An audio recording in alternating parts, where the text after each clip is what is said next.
ఏమంటివి జాతి నెపమన సోత శుద్ధిని కింద నిలువ అర్హత లేదందువా. ఎంత మాట ఇది క్షాత్ర పరీక్షయే గాని క్షత్రియ పరీక్ష కాదే. కాకూడదు, ఇది కుల పరీక్షయే అందువా. నీ తండ్రి భరద్వాజుని సంభవం ఎట్టిది.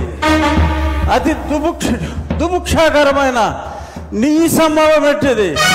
అగ్నికుండలో పుట్టిదివి కదయా, నీదే కులము. అంతేగాక ఈ కుల గురువైన వశిష్ఠుడు దేవకీ వేషయకు ఉర్వశీ పుత్రుడు కాడా, ఆయనదే కులము. ఆయన పంచమజాతి కన్యయకు అరుంధతి యందు శక్తిని, ఆ శక్తి చండాగణ యందు పరాశరుని, ఆ పరాశరుని పల్లె పడుచైన మత్స్యగంధి యందు మా తాత వ్యాసుని, ఆ వ్యాసుడు విధవరాండ్లైన మా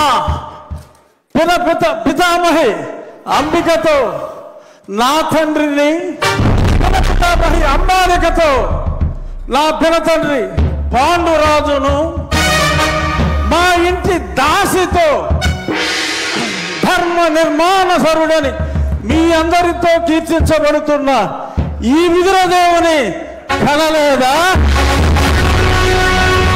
నాతో చెప్పిందేమయ్యా. భక్తి క్షత్రబీజ ప్రాధాన్యములతో సంకరమైన మా గురువంశము ఏనాడో కులహీనమైనది.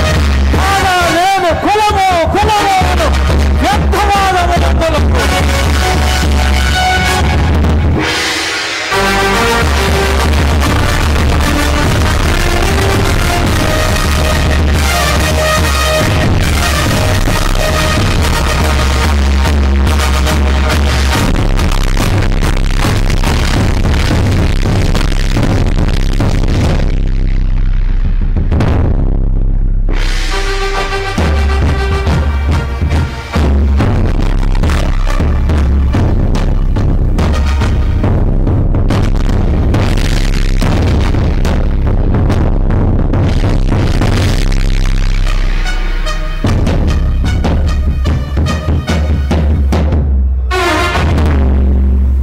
తెలుగుదనాన్ని అద్భుతమైనటువంటి డైలాగుల్లో దుర్యోధనుడి పాత్రలో ఏకపాత్రాభినయం చేసినటువంటి మన శాసనసభ ఉపసభాపతి ఆర్ఆర్ఆర్ శ్రీ కె రఘురామకృష్ణరాజు గారికి ఒక్కసారి గట్టిగా కర్తవ్య ధ్వనిలో అందిద్దాం.